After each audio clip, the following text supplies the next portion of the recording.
হে পৃথিবীর মুসলিম উম্মাহ, তোমাদের যদি কারো সুযোগ থাকে তাহলে জীবনে এমন কিছু নেক আমল তোমার ঝুলিতে রাখো, যে নেক আমলের খবরটা সন্ধান, যে নেক আমল সম্পর্কে শুধু তুমি আর তোমার রব জানবে, পৃথিবীর কেউ জানবে না। গোপন আমলটা শুধুমাত্র সে ব্যক্তিই করতে পারে যার ঈমান নির্ভেজাল। কেউ যদি গোপন আমল করে, নেক আমল করে, তাহলে বোঝা যাবে তার রবের প্রতি অবিচল আস্থা, বিশ্বাস, ঈমান রয়েছে। এটার পরিচয়ক, এটা তার প্রমাণ।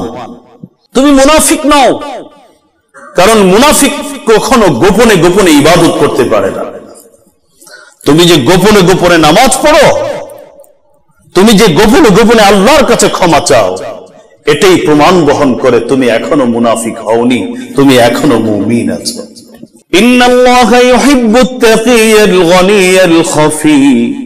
নবী বলেন, আল্লাহ ওই ব্যক্তিকে পছন্দ করেন যার অন্তরে আল্লাহর ভয় আছে। জীবন দরকার নেই, বছর না, মাস না, সপ্তাহ না, একদিনের গুনাহ যদি চিন্তা করি, আর যদি চিন্তা করি এই একদিনের গুনাহের জবাবদিহিতা আল্লাহ যদি আমার কাছ থেকে নেন, দেওয়ার সক্ষমতা আছে কিনা? আমার নাই, আপনাদের আছে কিনা আপনারা ভালো জানেন। ভালো মানুষকে, মন্দ মানুষকে আমার কথা নয়, রাসূল বলেছেন যার হায়াত বাড়ে, নেক আমল বাড়ে, ওই ব্যক্তি হলো ভালো মানুষ।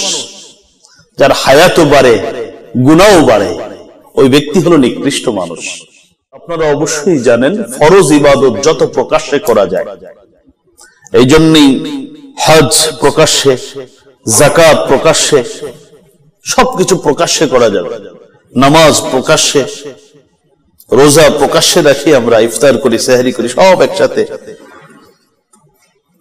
আর নফল ইবাদত, ফরজ ছাড়া যত ইবাদত আছে, এগুলো যত গোপনে করা যায়, এটাই হলো ইসলামের মৌলিক নীতি। তো শয়তান কি করে? এক হলো নফল ইবাদত, ফরজ ইবাদত গোপনে করায়, নফল ইবাদত প্রকাশ্যে করায়। এই জন্যই লাইলাতুল বারাতে মসজিদ ভরা থাকে, আর অন্য সময় মসজিদে খড়া পড়ে যায়।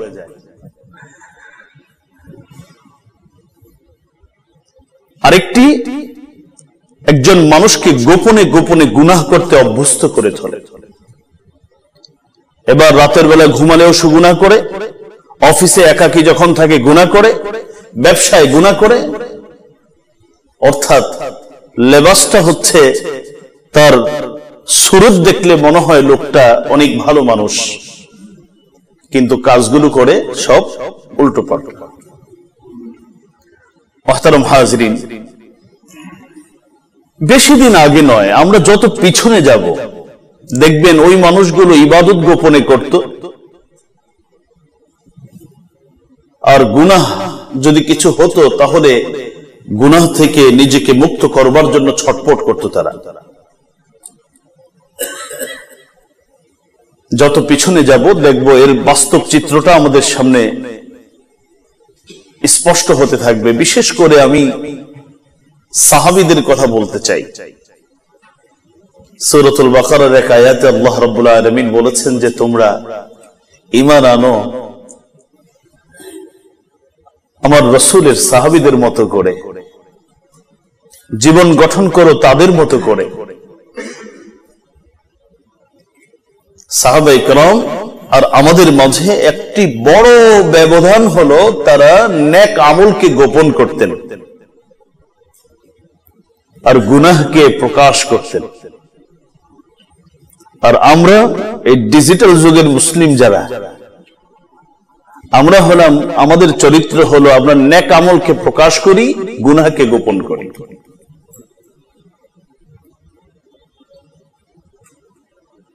এটা হলো আমাদের একটা চরিত্র। সাহাবীদের জীবন থেকে যদি আমি বলতে থাকি, একটি, দুটি, 10টি, 20টি, হাজারটি নয়, হাজার হাজার ঘটনা পাওয়া যাবে যে জীবদ্দশায় এমন আমল করেছে তার জীবদ্দশায় কেউ জানতো না, জানলেও তা প্রকাশ পেত না। মৃত্যুর পরে তা আল্লাহ প্রকাশ করে দিয়েছেন। কিয়ামত পর্যন্ত মুসলমানরা যেন গোপন নেক আমলে উদ্বুদ্ধ হতে পারে, আগ্রহী হতে পারে। আমি ছোট দুই একটি কথা বলেই আমার মূল কথায় চলে যাব। সাহাবীদের মধ্যে হযরত ওমর ইবনুল খাত্তাব রাদিয়াল্লাহু তাআলা, কে চিনে না হযরত ওমরকে? হযরত ওমর ইবনুল খাত্তাব রাদিয়াল্লাহু তাআলা আনহুকে এক রাতে হযরত তালহা, নবীর আরেক সাহাবী, তিনি বর্ণনা করেন যে আমি দেখলাম গভীর রজনীতে হযরত ওমর এক অপরিচিত মানুষের ঘরে প্রবেশ করছে।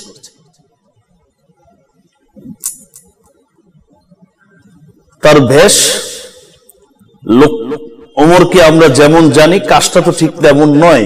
রাতের বেলায় অপরিচিত মানুষের ঘরে কেন ঢুকবে? হযরত তালহা বলেন আমি খুব লক্ষ্য করছি কি করে, কিন্তু ভিতরে কি করলো তা তো দেখার সুযোগ নেই। কিছুক্ষণ অবস্থান করে এখান থেকে বের হয়ে আসলো, এসে দেখি আরেক ঘরে ঢোকে।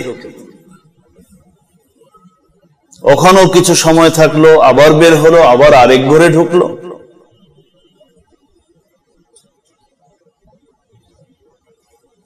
হযরত তালহা রাদিয়াল্লাহু তাআলা, আবার এই বাসাগুলোতে ঢোকার খুব একটা অর্থ নেই, কারণ এখানে যারা থাকতো পঙ্গু, বিধবা, কর্মক্ষম, যাদের কাজের ক্ষমতা ছিল না, এরকম নিরীহ মানুষরা এখানে বসবাস করত। রাতের বেলা তো মানুষ সাধারণত চুরি করতে ঢোকে। এক তো হলো ওমরের সাথে চুরি মানায় না, আর দ্বিতীয়ত হলো যেই জাতীয় ঘরে ঢুকছে এই ঘরগুলো থেকে তো চুরির তেমন কিছু নাই। হযরত তালহা রাদিয়াল্লাহু তাআলা আনহু সিদ্ধান্ত নিলেন সকাল হোক, এরপরে বাকিটা দেখা যাবে। সকাল হওয়া মাত্রই ঘরে গেলেন, গিয়ে জিজ্ঞেস করলেন মা বালু হাযার রাজুল ইয়াতিক, হে বৃদ্ধা, তোমার ঘরে রাতের বেলায় যে লোকটি এসেছিল সে কি করেছে এখানে এসে? ভদ্র মহিলা জবাব দিলেন ইয়াতাআহাদুনি মুনযু কাযা ওয়া কাযা ইয়াতিনি বিমা ইয়াসলুহুনি ওয়া ইখরিজু আন্নিল আযা।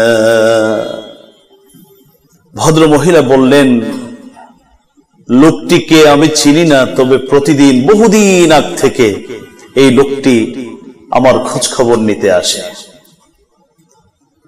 আমি কর্মক্ষম মানুষ, আমার ঘরের কাজ করবার লোক নেই, আমি বয়োজ্যেষ্ঠ মানুষ। প্রতি রাত্রে এসে এই লোকটি আমার যত প্রয়োজন আছে, ঘরের কাজকর্ম আছে, সব করে এরপরে লোকটি চলে যায়। অন্য কোনো উদ্দেশ্য নয়, উনি আসেন শুধুমাত্র আমার একটু সেবা যত্ন আর ঘরের কাজগুলো করে দেবার জন্য। এই কথা শোনার সঙ্গে সঙ্গে হযরত তালহা চিৎকার করে বলেন সাকিলাতকা উম্মুকা ইয়া তালহা আসারাতি উমর তাত্তাবি', হে তালহা তুমি ধ্বংস। হযরত ওমর তিনি এবং তার রবের মাঝে কিছু আমল গোপন রাখতে চেয়েছিল, আর সেই গোপন আমলগুলো তুমি প্রকাশ করবার চেষ্টা করো। হে তালহা, তোমার জন্য এটা উচিত নয়, বরং তুমি একটি কাজ করো, তুমিও এমন কিছু আমল করো যেটা তুমি আর তোমার রব ছাড়া পৃথিবীর কেউ জানবে না। হিলিয়াতুল আউলিয়া লিআবি নুআইম আল আসবাহানি কিতাবের মাঝে, এই গ্রহণযোগ্য কিতাবের মাঝে এই ঘটনাটি রয়েছে। কার সম্পর্কে বললাম? হযরত ওমর সম্পর্কে, খলিফাতুল মুসলিমিন সম্পর্কে বলছি। রাতের বেলায় তিনি এভাবে করে, কোন কোন বর্ণনায় তো এসেছে তিনি যখন অর্ধ পৃথিবীর শাসক, তখনকার আমল হলো এটা। দিনের বেলা রাষ্ট্র পরিচালনা করতেন, আর রাতের বেলা অসহায়, নিরুপায়, কর্মক্ষম, বৃদ্ধা, বিধবা এই মানুষগুলোর ঘরের কাজের, আমাদের যে বয় এবং বুয়া বলি আমরা, বয়ের কাজ করতে। সাহাবায়ে কেরাম তাদের প্রত্যেকের জীবনে এমন অনেক আমল ছিল যে আমল শুধু জানতেন জীবদ্দশায় শুধু তিনি আর তার রব। এমনকি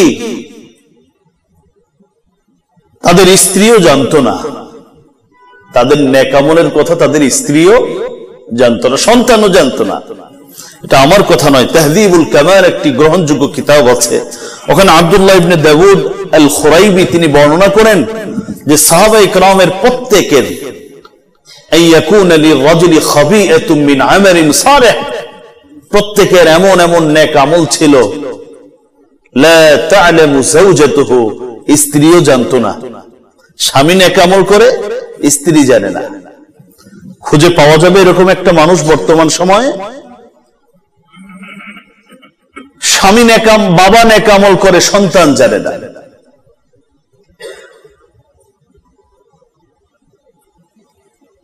হযরতে হাসান বসরি রাহিমাহুল্লাহ আযজা ওয়া জাল বলেন যে আমাদের যুগে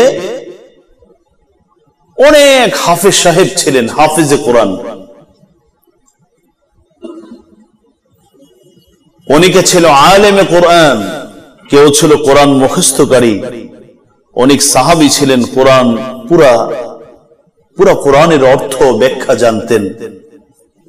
অথচ ওয়া ইয়াশউরু বিহিন নাস, আশেপাশের মানুষও জানতো না এই হাফেজে কোরআন।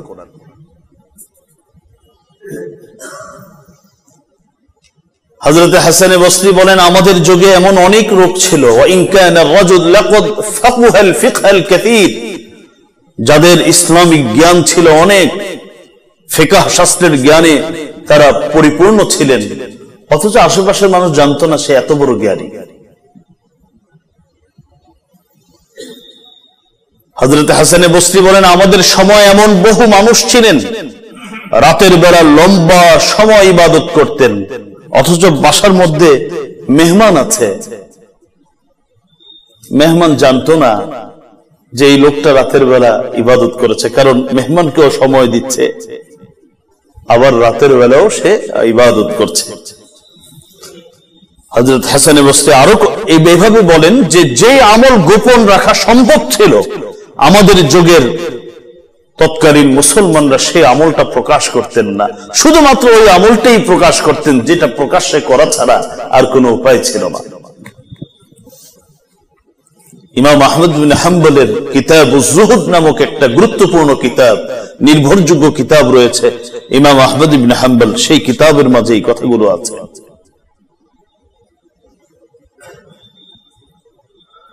এক কথায় সাহাবায়ে কেরাম তারা প্রত্যেকেই তার এবং রবের মাঝে এমন কিছু গোপন আমলের আদান প্রদান হতো যেটা শুধু তিনি আর তার রব জানতেন, পৃথিবীর কেউ জানত না। সেজন্যই কোন সাহাবীকে যদি রাসূল বলেছেন যে ও জান্নাতি, তো সাহাবায়ে কেরাম এই লোকটা জান্নাতি হলো কেমন করে, তাকে তো আলাদা কিছু করতে দেখি না। আপনাদেরকে একটা ঘটনা বলেছিলাম হাদিস থেকে, মুসনাদ আহমদের হাদিস, হযরত আনাস রাদিয়াল্লাহু তাআলা আনহু থেকে বর্ণিত হাদিস, প্রসিদ্ধ ঘটনা। হযরত আনাস বলেন আমরা একদিন রাসূলুল্লাহ সাল্লাল্লাহু আলাইহি ওয়াসাল্লামের কাছে সাথে বসেছিলাম। হঠাৎ করে নবীজি বললেন ইয়াতু আলাইকুমুল আন রাজুলুম মিন আহলিল জান্নাহ। নবীজি বললেন কিছুক্ষণের মধ্যেই তোমাদের মাঝে একজন জান্নাতি মানুষের আগমন ঘটবে। হযরত আনাস বলেন কথাটা বলতেই আমরা অপেক্ষা করছি জান্নাতি মানুষটাকে, আবু বকর না ওমর নাকি, আর যারা জান্নাতি হবে এরা তো সব এখানেই। তারপরও লক্ষ্য করছি, দেখি একজন আনসারী সাহাবী আমাদের মাঝে আসছেন, মাত্র ওযু করেছে, ওযু থেকে পানি দাড়ি থেকে গড়িয়ে গড়িয়ে পড়ছে, বাম হাতের মাঝে তার জুতো। লোকটাকে দেখলাম আর একটু আগে যে সংবাদ শুনলাম মিলানো খুব মুশকিল। নবীজি বলেন জান্নাতি, কিন্তু লোকটার আমল আমাদের থেকে খুব একটা বেশি মনে হলো না। যাই হোক, সেদিনের বৈঠক শেষ হলো, দ্বিতীয় দিন আবার বৈঠক, আবার নবীজির পাশে আমরা বসে আছি। নবীজি বললেন, ইয়াতলু আলাইকুমুল আন রাজুলুম মিন আহলিল জান্নাহ, কিছুক্ষণের মধ্যে একজন জান্নাতি মানুষ তোমাদের মাঝে আসবে। লক্ষ্য করে দেখি গতকালকের লোকটাই আসছে আজকেও। তৃতীয় দিন আবারও নবীজি বললেন, জান্নাতি মানুষ এখনই একজন আসছে, দেখে নাও তাকে। লক্ষ্য করে দেখি প্রথম দুদিন যে ব্যক্তি এসেছিলেন আজকেও সে ব্যক্তি এসেছেন। অবাক লাগছে, লোকটি জান্নাতি হয় কেমন করে? হ্যাঁ, আমল করে, এমন আমল তো আরো বহু মানুষ করছে। আমাদের সময় যেমন মুত্তাকি মানুষ হাজারের মধ্যে দুজন খুঁজে পাওয়া মুশকিল, ওই সময় ফাসেক মানুষ হাজারের মধ্যে দুজন খুঁজে পাওয়া মুশকিল ছিল। সবাই তো নামাজি, সবাই তো রাসূলের সুন্নাহ পালনকারী, সবাই তো হারাম রিজিক থেকে বেঁচে থাকে, সবাই তো মানে তখন জান্নাতি মানুষ একজনকে যখন নির্ধারণ করে দেয় নবীজি, একটা প্রশ্ন আসতেই পারে। হযরত আব্দুল্লাহ ইবনে আমর ইবনুল আস রাদিয়াল্লাহু তাআলা আনহু এবার সিদ্ধান্ত নিলেন, যে কোনো ক্রমেই হোক আমি জানবো এই ব্যক্তির বিশেষ গোপন আমল কি আছে, এই গোপন আমল সম্পর্কে আমাকে জানতে হবে। কিন্তু গোপন আমল জানার জন্য তো মসজিদে বসে থাকলে হবে না, এটা এই যুগে সম্ভব। গোপন আমল সম্পর্কে জানতে হলে তার সাথে একান্তে সময় কাটাতে হবে।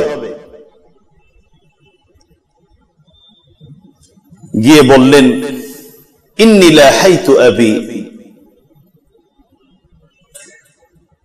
হে আনসারী সাহাবী, আমি বাবার সাথে ঝগড়া করছি।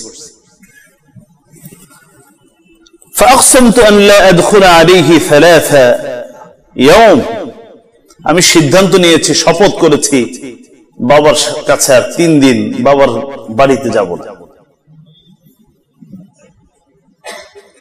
যদি তুমি আমাকে মেহমান বানাও তাহলে তোমার ঘরে একটু থাকতে চাই। সাহাবী বললেন, ঠিক আছে থাকো, আসো বেড়াও। এবার বেড়ানো শুরু করলেন। আসলে বেড়ানোর উদ্দেশ্য না, উদ্দেশ্য গোয়েন্দাগিরি করা। যে কি আমল করেছে নবীজি জান্নাতি বললেন, আমাদের আমল থেকে তো তার মধ্যে ভিন্ন তেমন কোন আমল দেখি না। ওনার সাথেই ঘুমায়, ওনার সাথেই জাগ্রত হয়, তার সাথেই নামাজ পড়তে যায়, তার সাথেই আবার ঘরে ফিরে আসে, ওই আনসারী সাহাবীর সাথেই খেতে বসে, সবকিছু তার সাথে, শুধু টয়লেট ছাড়া সব সময় সাথে তিনি। দেখে উনি তো হযরত আব্দুল্লাহ ইবনে আমর ইবনে আস তো রাতের বেলা তাহাজ্জুদে ওঠে, উনি তাহাজ্জুদে ওঠে না, একেবারে ফজরের আযান পর্যন্ত ঘুমায়। হযরত আব্দুল্লাহ ইবনে আমর ইবনে আস বলেন, নবীজি বললেন কি আর দেখি কি? নবীজির কথার সাথে বাস্তবতা তো মিলছে না। যাই হোক, 3 দিন কাটালেন, চলে যাবেন। চলে যাওয়ার আগে বললেন যে আমি একটা বিশেষ কিছু জানার জন্য সত্য কথাকে আমি গোপন করেছিলাম, আমার বাবার সাথে কোনো ঝগড়াঝাটি হয়নি। নবীজি তোমার বিষয়ে বলেছেন 3 বার, একবার নয় 3 বার বলেছেন তুমি জান্নাতি মানুষ। কিন্তু জান্নাতি মানুষ তো তুমি যে আমলগুলো করো, এই আমলগুলো আরো বহু মানুষ করেন, তাদের বিষয়ে নবীজি জান্নাতি বললেন না, তোমার বিষয়ে জান্নাতি বললেন। তার অবশ্যই কোনো কারণ আছে, সেই কারণ তোমার সেই গোপন আমল তালাশ করবার জন্য আমি এসেছি, কিন্তু আলাদা কিছু পেলাম না, এই জন্য ব্যর্থ মনোরথ হয়ে আমি চলে যাচ্ছি। আমি আমার মিশনে ব্যর্থ, কিছুই নতুন কিছু পেলাম না তোমার কাছ থেকে। যখন চলেই যাচ্ছেন, এবার সে আনসারী সাহাবী হযরত আব্দুল্লাহ ইবনে আমর ইবনুল আসকে ডেকে বললেন, আব্দুল্লাহ ইবনে আমর ইবনুল আস, নবী যেহেতু বলেই দিয়েছেন আজকে আর গোপন করে লাভ নেই, এতদিন গোপন রেখেছিলাম। হ্যাঁ, আমি একটা আমল করি, যে আমলটি এতদিন পর্যন্ত শুধু আমি জানতাম আর আমার আল্লাহ জানতেন। নবীও জানতেন না, নবীকে জানিয়ে দিয়েছেন আমার আল্লাহ। সে আমলটি হলো গায়রা আন্নী লা আজিদু ফি নাফসি লিআহাদিন মিনাল মুসলিমিন গিশা ওয়ালা আহসুদু আহাদান আলা খায়রিন আ'তাহুল্লাহ।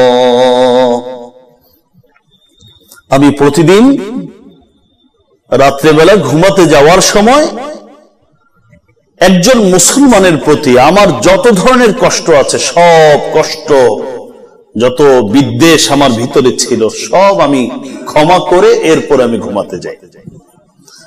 আর 2 নম্বর হলো, আমার কোন মুমিন ভাইকে আল্লাহ কোন নিয়ামত দিলে আমার কষ্ট লাগে না, আমার খুব ভালো লাগে।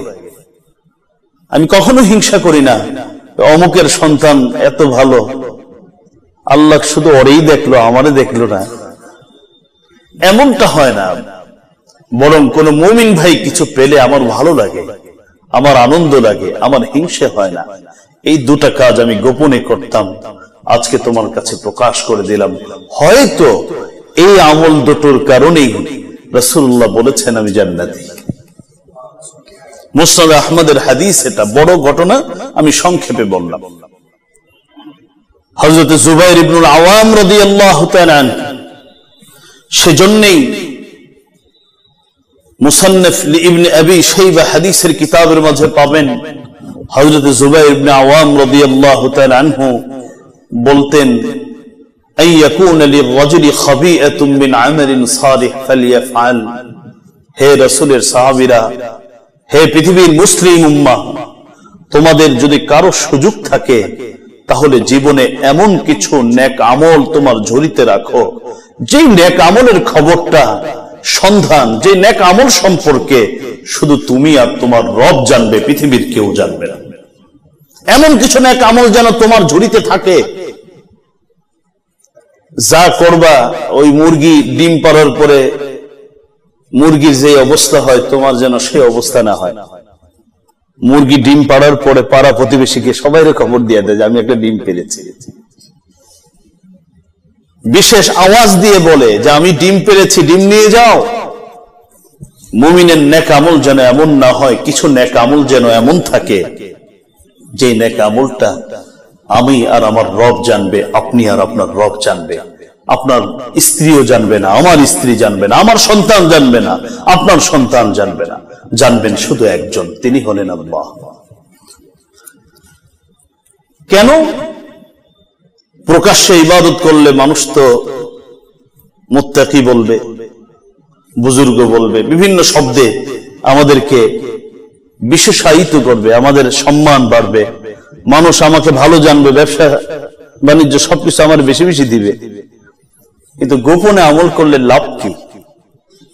আমি কয়েকটা লাভ আপনাদেরকে শোনাবার চেষ্টা করব। 1 নাম্বার,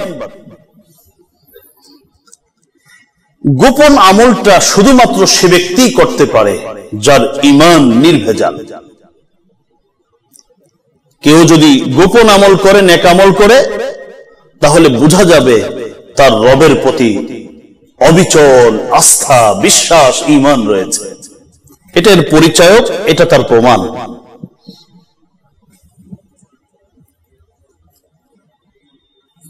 প্রকাশ্যে ইবাদত মুনাফিক ছাড়া মুমিনরা করবে, এটা স্বাভাবিক বিষয়।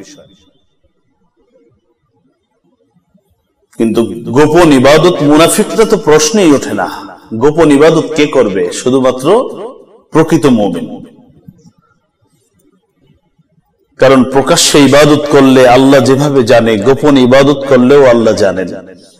প্রকাশ্যে ইবাদত করলে দেখেন, গোপন ইবাদত করলেও দেখেন। এই বিশ্বাস কার আছে? মুমিনের আছে।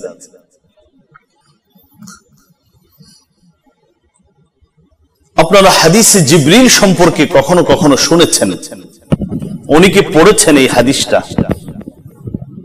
অনেক বড় হাদিস, আমি পুরাটা বলবো না। সেখানে হযরত জিবরিল আমিন আলাইহিস সালাতু ওয়াস সালাম মানুষের আকৃতি ধারণ করে সাহাবীদের সামনেই নবীর কাছে একদিন আসলেন। হযরত ওমর হাদিস বর্ণনা করেন, একেবারে মানুষের মতো আকৃতি ধারণ করে সেদিন এসে আল্লাহ রাসূল সাল্লাল্লাহু আলাইহি ওয়াসাল্লামকে কয়েকটি প্রশ্ন করেছিলেন। ইসলাম কি, ঈমান কি, ইহসান কি?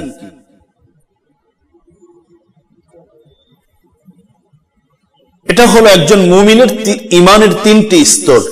সর্বপ্রথম সে মুমিন, বিশ্বাস, মুসলিম, শুধু বিশ্বাসী নয়, এই আমলগুলো সম্পাদনকারী, আনুগত্যতা প্রকাশকারী। এটা হলো মুমিনের দ্বিতীয় স্তর। আর সর্বোচ্চ স্তর হলো একজন মুমিন শুধু মুসলিম হবে না, সে মুহসিন হবে, তার ইবাদতের মধ্যে ইহসান থাকবে। ইহসান কি? আল্লাহ রাসূল সাল্লাল্লাহু আলাইহি ওয়াসাল্লামকে জিবরিল আমিন প্রশ্ন করেন, মাল ইহসান ইয়া রাসূলুল্লাহ, হে আল্লাহর রাসূল, ইহসানটা কি? তো আল্লাহ রাসূল জবাব দিচ্ছেন, তা'বুদাল্লাহ কাআন্নাকা তারাহ فإن لم تكن تراه فإنه يراك أن تعبد الله كأنك تراه فإن لم تكن تراه فإنه يراك।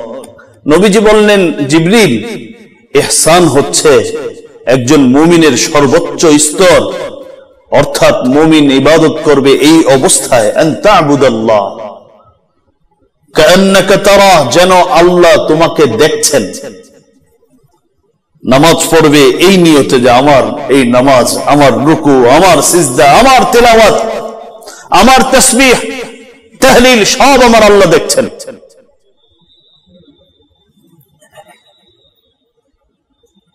প্রথম হচ্ছে ইহসানের প্রথম স্তর হচ্ছে আমিও আল্লাহকে দেখছি। সুবহানাল্লাহ, আমি নামাজে দাঁড়িয়েছি, আমার আল্লাহ কুদরতি পাটা আমার সামনে আছে, আমি দেখে দেখে সিজদা দিচ্ছি। আমি তেলাওয়াত করছি যে আমার তেলাওয়াতটা আমার আল্লাহ শুনছেন, আমি দেখে দেখে, যেন আমি আমার রবকে দেখে দেখে ইবাদত করছি। এটা হলো ইহসানের প্রথম স্তর। যদি ওই পর্যায়ে কেউ যেতে না পারে, তাহলে এই চিন্তা নিয়ে ইবাদত করা, আমি যা কিছু করছি আমার আল্লাহ দেখছেন। আমি নামাজ পড়ছি রাতের বেলা, কেউ দেখে না, সন্তান, স্ত্রী কেউ জানে না, দেখে না, তা আমার আল্লাহ দেখছেন। আমি যে সাদাকা করছি কেউ জানে না, আমার নাম নেই সেখানে, কিছু নাই, কেউ জানে না, তা আমার আল্লাহ জানেন, দেখেন। এই বিশ্বাস নিয়ে প্রথম স্তর হচ্ছে ইহসানের, যে আমি যা কিছু করছি ইবাদত করার সময় আমিও আমার আল্লাহকে দেখছি। যদি ওই পর্যায়ে যেতে না পারে, তাহলে কমপক্ষে এতটুকু একজন মুমিন অন্তরে লালন করবে, আমি যা ইবাদত করছি আমার আল্লাহ আমার ইবাদতের প্রতিটি অবস্থান দেখছেন। এটা হলো ইহসান। সুতরাং প্রকাশ্যে ইবাদত করলে যেভাবে আমার আল্লাহ দেখেন, গোপনে ইবাদত করলেও আমার আল্লাহ দেখেন। এটা শুধু ঈমান না, ঈমানের সর্বোচ্চ স্তর এটা। তো যে ব্যক্তি গোপনে গোপনে ইবাদত করবে, যেন সে ব্যক্তি ঈমানের সর্বোচ্চ স্তরে পৌঁছে গেল। যদি আমার আপনার জীবনে কিছু আমল গোপন থাকে, যেটা আমার স্ত্রীও জানে না, আমার সন্তানও জানে না, আমার মাও জানে না, বাবাও জানে না, কেউ জানে না, তাহলে বোঝা গেল ওই আমলটা আমি এমন ভাবে করেছি, নিখুঁত আমল। এটাই ঈমানের সর্বোচ্চ স্তরের আমল। হযরতে হুযায়ফা রাদিয়াল্লাহু তাআলা আনহুর কাছে একদিন এক ব্যক্তি আসলেন, এসে বলেন, ইয়া আবা আব্দুল্লাহ, ইন্নী আখশা আন আকুনা মুনাফিকা। রাসূলের সাহাবী হুযায়ফার কাছে এসে বলেন, আমার ভয় হচ্ছে, আমি মনে হয় মুনাফিক হয়ে গেছি। হযরতে হুযায়ফা রাদিয়াল্লাহু তাআলা আনহু বললেন, আতুসাল্লি ইযা খালাউতা, তুমি মুনাফিক হয়ে গেছো? আচ্ছা, তুমি যখন নির্জনে থাকো, একাকী থাকো, কখনো নামাজ পড়ো? ওয়াতাস্তাগফির ইযা আযনাবতা, অথবা যখন তুমি একাকী হও, কোন অপরাধ করে ফেলেছো দিনের বেলা মানুষের সামনে, গোপনে গিয়ে কি কখনো আল্লাহর কাছে ক্ষমা চাও? তো এই সাহাবী বললেন, হ্যাঁ, না, আমি গোপনে গোপনেও আমি আমার রবের ইবাদত করি, নামাজ পড়ি, আবার অপরাধের জন্য গোপনে গোপনেও আল্লাহর কাছে ক্ষমা চাই। এই কথা বলতে দেরি হযরতে হুযায়ফা বললেন, ইযহাব, টেনশন ফ্রি, চলে যাও, বাসায় যাও। ফামা জাআলাকাল্লাহু মুনাফিকা, আল্লাহর মেহেরবানি তুমি মুনাফিক নও, কারণ মুনাফিক কখনো গোপনে গোপনে ইবাদত করতে পারে না। তুমি যে গোপনে গোপনে নামাজ পড়ো, তুমি যে গোপনে গোপনে আল্লাহর কাছে ক্ষমা চাও, এটাই প্রমাণ বহন করে তুমি এখনো মুনাফিক হওনি, তুমি এখনো মুমিন আছো। ইবনে আসাকির এবং তারিখ দিমাশক দুটি গ্রহণযোগ্য কিতাবের মাঝে আপনারা এই হাদিসটি পেয়ে যাবেন। তাহলে এক নম্বর আমল, গোপন ইবাদত যদি কারো ঝুড়িতে থাকে তাহলে বোঝা যাবে আলহামদুলিল্লাহ আমার ঈমানটা এখনো আছে। দুই নম্বর, গোপন ইবাদত যদি কোনো মানুষের জীবনে থাকে, ওই মানুষটাকে পৃথিবীর সবাই ছেড়ে দিলেও আমার আল্লাহ বড় পছন্দ করেন তাকে, আল্লাহ তাকে ভালোবাসেন। সুবহানাল্লাহ বিহামদি, আমাকে আমার আল্লাহ ভালোবাসবেন যদি আমার জীবনে কিছু গোপন আমল থাকে। সহিহ মুসলিম শরীফের হাদিস, সাদ ইবনে আবি ওয়াক্কাস রাদিয়াল্লাহু তাআলা আনহু থেকে বর্ণিত, তিনি বলেন রাসূলুল্লাহ সাল্লাল্লাহু আলাইহি ওয়াসাল্লাম ইরশাদ করেন, ইন্নাল্লাহ ইউহিব্বুত তাকিয়াল গনিয়াল খাফি, ইন্নাল্লাহ ইউহিব্বুত তাকিয়াল গনিয়াল খাফি। আল্লাহর রাসূল বলেন আল্লাহ পছন্দ করেন তিন শ্রেণীর মানুষকে, খুব বেশি পছন্দ করেন। এর প্রথম হলো যে তাকি, যার প্রতিটি কাজের ক্ষেত্রে তার অন্তরে আল্লাহর ভয় লালন করে। দুই নম্বর আল গনি, যে মানুষের সহজে মুখাপেক্ষী হয় না। দুনিয়া হচ্ছে দারুল আসবাব, একজনের মাধ্যমে একটা কাজ হয়, এটা দুনিয়ার নিজাম, এটা এক জিনিস। আর মুখাপেক্ষী হওয়া, একজন মানুষ নিজেকে শুধু শুধু, প্রয়োজন তো এমন কার কে আছে যার প্রয়োজন নেই, কিন্তু নিজেকে মানুষের সামনে মুখাপেক্ষী করা, এটা হলো আমাদের অনেকের এটা চরিত্র হয়ে গেছে। অথচ আমার আল্লাহ এটা চায় না মানুষের কাছে মুখাপেক্ষী করো, বরং তুমি আমার মুখাপেক্ষী হও। তা আল্লাহ ওই ব্যক্তিকে বেশি পছন্দ করেন যে ব্যক্তি আল্লাহর মুখাপেক্ষী হয়, আর দুনিয়াতে সে কাজ করার জন্য সে চেষ্টা করবে। এই জন্যই তো নবীজি বলেছেন, যদি তোমার জুতার একটা ফিতার প্রয়োজন হয়, পায়ের যে স্যান্ডেল, জুতাও না স্যান্ডেল, স্যান্ডেলের ফিতা, একটা স্যান্ডেলের দাম কয় টাকা? নবীজি বলেছেন এর ফিতার যদি প্রয়োজন হয় তাহলে 2 রাকাত নামাজ পড়ো, সালাতুল হাজত পড়ে মুখাপেক্ষিতা তুমি আমার আল্লাহর কাছে প্রকাশ করো, এরপরে তুমি নামো তোমার চেষ্টায়। ইন্নাল্লাহা ইউহিব্বুত তাকিয়াল গনিয়াল খাফি, নবী বলেন আল্লাহ ওই ব্যক্তিকে পছন্দ করেন যার অন্তরে আল্লাহর ভয় আছে, যে ব্যক্তি মুখাপেক্ষী, প্রয়োজন হলে সে সর্বপ্রথম আল্লাহর কাছে চায়। আর 3 নম্বর, ওই ব্যক্তিকে আল্লাহ পছন্দ করেন যে ব্যক্তি তার এবং তার রবের মাঝে কিছু আমল গোপন করে রাখেন, পৃথিবীর কাউকে জানায় না, ওই মানুষটাকে আল্লাহ পছন্দ করেন। সহিহ মুসলিম শরীফের হাদিস। আল্লাহর ভালোবাসা পাওয়ার জন্য আমার যার গোপন আমল যত বেশি হবে, আশা করা যায় আমার আল্লাহ তাকে অত বেশি ভালোবাসবেন। 3 নম্বর, গোপন আমল, মানুষ যখন গুনাহ করে তখন আল্লাহ নারাজ হয়, আল্লাহর ক্রোধ তার উপরে বাড়ে। আর যখন কোন মুমিন নেক আমল গোপনে করে, এই গোপন নেক আমল আল্লাহর গজবকে, আল্লাহর রাগ, ক্রোধকে একেবারে দমন করে ফেলে। পানি যেভাবে আগুনকে নিভিয়ে দেয়, গোপন আমলও আল্লাহর ক্রোধকে একেবারে মুহূর্তের মধ্যে নিভিয়ে দেয়। সুবহানাল্লাহ বিহামদিহি। চিন্তা করে দেখুন তো, আমি মাঝে মধ্যে নিজে চিন্তা করলে বেহুশ হয়ে যাই যে জীবনে কত অপরাধ। জীবন দরকার নাই, বছর না, মাস না, সপ্তাহ না, একদিনের গুনাহ যদি চিন্তা করি, আর যদি চিন্তা করি এই একদিনের গুনাহের জবাবদিহিতা আল্লাহ যদি আমার কাছ থেকে নেন, দেওয়ার সক্ষমতা আছে কিনা? আমার নাই, আপনাদের আছে কিনা আপনারা ভালো জানেন। মুহতারাম হাজিরিন, আল্লাহ বান্দা যখন নাফরমানি করে আল্লাহ নারাজ হয়ে যায়। আল্লাহর নারাজি দূর করতে হলে, আল্লাহর গজবকে, ক্রোধকে প্রশমিত করতে হলে আমাকে আপনাকে গোপন ইবাদতে অভ্যস্ত করা লাগবে নিজেকে। হাদিস শুনুন, হযরত আবু উমামা রাদিয়াল্লাহু তাআলা থেকে বর্ণিত হাদিস, তাবরানীর মধ্যে পাবেন, সহিহ এবং আল জামের মধ্যেও হাদিসটি পাবেন। হযরত আবু উমামা রাদিয়াল্লাহু তাআলা থেকে বর্ণিত, তিনি বলেন রাসূলুল্লাহ সাল্লাল্লাহু আলাইহি ওয়াসাল্লাম বলেন, সাদাকাতুস সির তুতফিউ গাযাবার রাব ওয়া সিলাতুর রাহিম তাজিদু ফিল উমর ওয়া ফি'লুল খায়রাত ওয়া ফি'লুল মারুফ ইয়াকি মাসালি'আস সু। নবীজি বলেন তিনটা কাজ। এক নাম্বার হলো সাদাকাতুস সির তুতফিউ গাযাবার রাব, গোপন সাদাকা।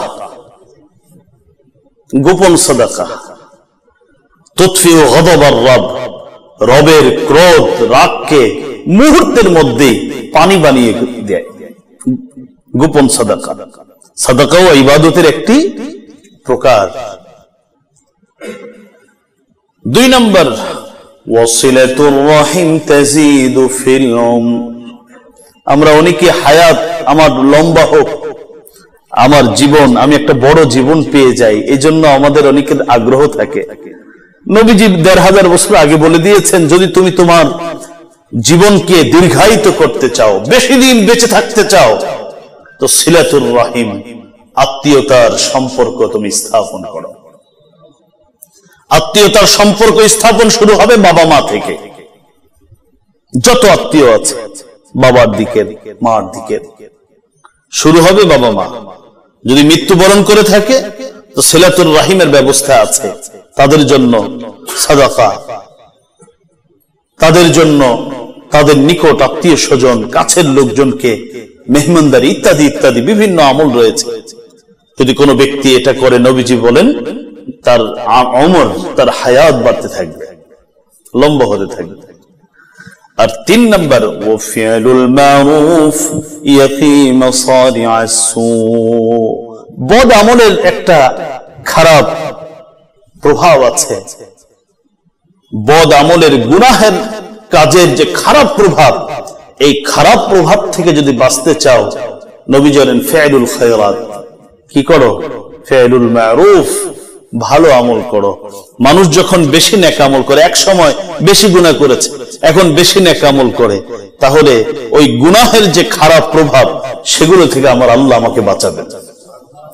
আর যদি আগেও যেভাবে চলেছে ট্রেন, এখনো সেভাবেই ট্রেন চলে, বরং কিছু কিছু ক্ষেত্রে বয়সও বাড়ে, উল্টা পাল্টাও বাড়ে, তাহলে বোঝা গেল আমাকে আল্লাহ রাব্বুল আলামিন আখযা আজিজিন মুক্তাদির, দুনিয়াতে হয়তো পাকড়াও করার জন্য এগুলো করছে, না হলে আখিরাতে পাকড়াও তো আছে। আমি একটা প্রসিদ্ধ হাদিস আপনাদেরকে বলেছিলাম, ভালো মানুষকে, মন্দ মানুষকে, আমার কথা নয়, রাসূল বলেছেন, যার হায়াত বাড়ে, নেক আমল বাড়ে, ওই ব্যক্তি হলো ভালো মানুষ। যার হায়াতও বাড়ে, গুনাহও বাড়ে, ওই ব্যক্তি হলো নিকৃষ্ট মানুষ। সব সময় আমাকে, আপনাকে, আমরা নিজেরা চিন্তা করব যে আমার যে হায়াত বাড়ছে, আমার নেক আমলের পরিমাণ কতটুকু বাড়ল। খুশি হই, বয়স আমার ৭০, ৬০, ৮০, কিন্তু ৮০-র সাথে আরো পাশে আরো কিছু আছে কিনা এটা লক্ষ্য রাখতে হবে। মুহতারাম হাজরিন, এই হাদিসের মধ্যে, তাবরানীর এই হাদিসের মধ্যে প্রথমেই নবীজি বললেন, গোপন সাদাকা রবের ক্রোধকে কি করে? দূর করে দেয়, গোপন ইবাদত। হযরত আলী ইবনুল হুসাইন রাদিয়াল্লাহু তাআলা রাহমাতুল্লাহি আলাইহি, হযরত আলী নবীজির জামাই, হুসাইন নবীজির নাতি, নাতি হুসাইনের ছেলের নাম আবার আলী। অর্থাৎ হযরত হুসাইন তার বাবার নামে সন্তানের নামকরণ করেছেন। হযরত আলী ইবনুল হুসাইন রাদিয়াল্লাহু তাআলা সম্পর্কে একটি ঘটনা আপনাদেরকে শোনাই। সিরাত ইবনে ইসহাকের মধ্যে আপনারা পাবেন, মুহাম্মদ ইবনে ইসহাক থেকে বর্ণিত, মদিনার কিছু মানুষ ছিলেন যারা বিধবা, মদিনার কিছু মানুষ ছিলেন যারা ইয়তীম মিসকিন। এই মানুষগুলোর খাবার, এই মানুষগুলোর কাপড় চোপড়, অর্থাৎ দৈনন্দিন চলতে যা দরকার ঔষধ পানি, এগুলো ব্যবস্থা করার সক্ষমতা তাদের ছিল না। কিন্তু প্রতি রাত্রেই কোন এক ব্যক্তি দরজার পাশে এসে ওই সামানগুলো রেখে যেতেন, আজকে চলার খাবার দাবার যা যা সেগুলো রেখে যেতেন, আর একটু আওয়াজ করে বলতেন, ইন্না সাদাকাতাস সির তুতফিউ গাদাবার রাব। পরিচয় দিতেন না, দেখা দিতেন না, শুধু একটা আওয়াজ করতেন, গোপন সদকা, গোপন সাদাকা, গোপন দান আমার আল্লাহর গজব, আমার আল্লাহর রাগ ক্রোধকে কমিয়ে দেয়। এই কথা বলতেন আর ঘরের দরজার সামনে প্রয়োজনীয় সামগ্রী রেখে চলে যেতেন। কে দিচ্ছেন পরিচয় জানতে দেন না, আর যারা পাচ্ছেন তারাও জানার চেষ্টা করেন না। প্রায় 100 পরিবারের, ইয়তীম পরিবারের খাবার দাবার, প্রয়োজনীয় সামগ্রী, বিধবা পরিবারের সব ব্যবস্থা তিনি করতেন। ঘটনা করবে